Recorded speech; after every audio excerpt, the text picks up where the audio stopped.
Welcome back for another video. Today we are delving into a few true chilling Reddit stories about creepy neighbors. Uncover spine-tingling tales that make you question who's next door. Don't forget to subscribe for weekly unsettling accounts that will leave you with goosebumps, and get ready for Fear Thy Neighbor, Reddit edition. First one comes from an unknown Reddit user. So there used to be this creepy guy who lived above us in our apartment building. First off, he built robots and claimed he was a genius. He left the robots, essentially cameras on wheels, on the landing of the staircase pointed towards the opposite entrance door. Also left them outside our window, and a couple times I saw a flash. I thought it was lightning, but no. Robots taking pictures. Complained to management, they can't do anything, it's his hobby, and they can't tell him he's not allowed to do his hobby. He was always going on about how he was charged more BC he's black, when really he's charged more BC his apartment has a balcony. He was very paranoid and had a bunch of wild conspiracy theories about the way our complex was run. Oh yeah, and he's a pedophile and a rapist. The woman across the hall from us told us how he touched her young daughter inappropriately and tried to pick her up while holding her butt. She's like 9 years old. He saw the woman drop her keys outside through one of his robot cameras, went and grabbed them, and then held on to them for a couple days so that he could offer to help her out by giving her rides.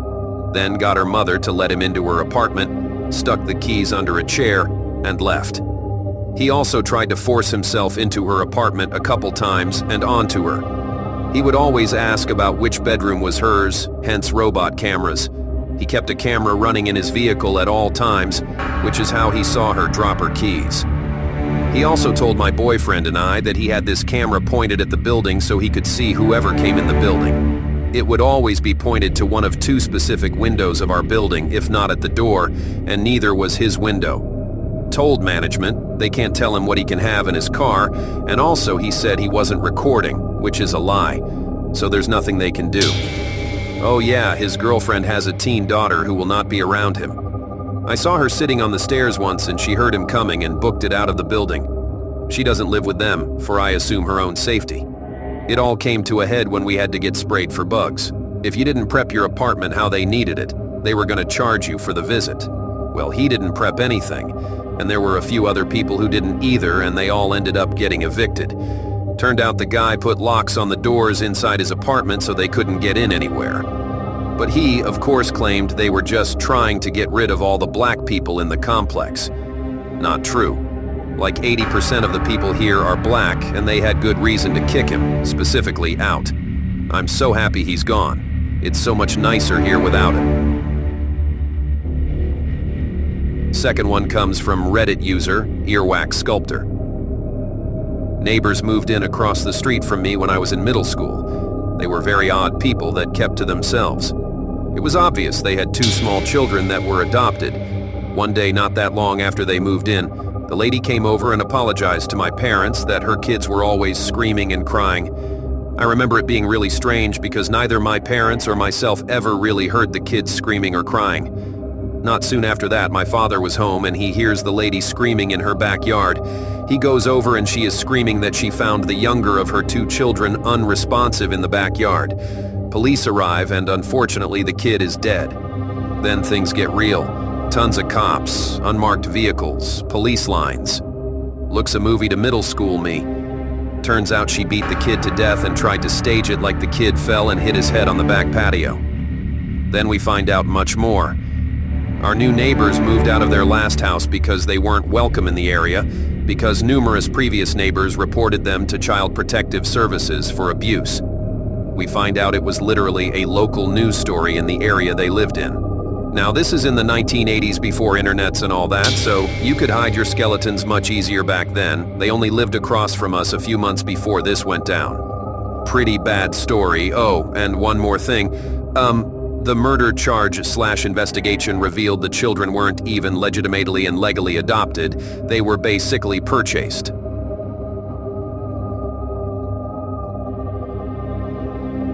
Reddit user, Mrs. Sophia Brown. There's a man that lives in a duplex at the top of my street, 5 houses down from me. He's very strange, always in his front yard yelling, sometimes seemingly at no one. He's very wild looking. Just gives me a bad vibe. But before the encounter I'm going to describe, I wouldn't say I had any reason to be freaked out by him. Just had taken note. Like I said, he lives at the top of the street, which is off a busy main road in my town. Across from his duplex is a big empty double lot that we call the Glade. It's owned by the city and maintained well. It's a nice grassy place for me to take my dog to walk. I'd been walking my dog there for about 5 years, no issues. It's perfect. There's an old shed and some signs that a house used to be on the lot, but mostly it's just trees and bushes and grass. I noticed a few times it seemed like someone was trying to block up the pathway onto the lot, but thought maybe it was just the people who maintain the lot dumping the cuttings and stuff. So one morning, a few months back, I'm walking my dog before work and I notice the odd neighbor is just staring at us from his stoop. I don't think he knew I could see him, as there's lots of bushes and stuff around the lot. He's just staring at us so intently, and I get kinda creeped out, but it's daytime and the busy street is right beside us. So I ignore him and let my dog finish, and we walk home. A few days later, same thing. I'm walking my dog, and I catch him intently watching us. This time, as I walk out of the lot and head towards my house, this guy starts to follow us. He is maybe 20 feet behind us, but keeping pace. My dog starts freaking out and I kind of half turn and say good morning. But he doesn't answer, just stares ahead and follows us all the way to my house. I turn down my driveway trying to be casual, but my dog is just losing her mind. She's got her hackles raised and she's pulling and growling. He doesn't follow me up the drive, thankfully. I turn back and look as we get in the house, and the guy has just walked about halfway past my house and just turns around and goes back to his house. He never even acknowledged me, but it was more creepy than I can describe. I still don't know what he was doing or why he didn't want me in that lot. Was he planning something and my dog changed his mind? Was he trying to scare me away from the lot? I can't imagine he's gotten anything hidden on it, as the city keeps it well maintained. Or is he just crazy? He still lives there, but I don't walk my dog that way anymore. My husband works nights, so it still creeps me out. Luckily, my dog is super protective and we have an alarm system. Sorry if this reads bad, it's my first time posting. Reddit user, Tursik. Our neighbor shot several neighborhood animals, including our dog and cat. I was a freshman or sophomore in high school, living with my parents in a nice neighborhood. Big fenced lots, wooded areas all around. In Washington State, we didn't have issues with surrounding neighbors, no issues with crime that we knew of. Our neighbor had her boyfriend living with her and her 2 children at the end of the road, where the road was a dead end and turned into dirt and woods, 3 houses from ours. We never had issues with them and rarely saw the adults in the household. A neighbor that lived 2 houses down from them found a dead husky in their front yard, but there were not obvious wounds, and I don't think it belonged to anyone on our street. One day my brother was out in the yard playing with our Mastiff Boxer Pit Mix super sweet dog, huge dog, who was only about a year old, and the dog decided to run down the street towards the woods. My brother was calling the dog, but the dog disappeared for several minutes. When the dog reappeared, he was running back to my brother in the street from the wooded dead-end area, but collapsed about halfway to my brother. There were no visible wounds, even on a short hair dog, but it was obvious he didn't have enough oxygen. My parents rushed him to a nearby vet, where x-rays showed he had a .22 caliber bullet lodged between the 2 main arteries of his heart, and his lung was collapsed. He survived, although he never really mentally matured beyond 1-year-old. A few months later, my cat disappears. He often went into the woods to hunt at the end of the road. Neighbors behind us later told us they heard a cat crying in the woods one evening. Anyway, we had our suspicions. This guy came up to me one day when I was out with friends on the street and said, "You know, in California, if an animal wanders onto your property, you can shoot it." I looked at him and said, "Yeah, you psycho. This isn't California."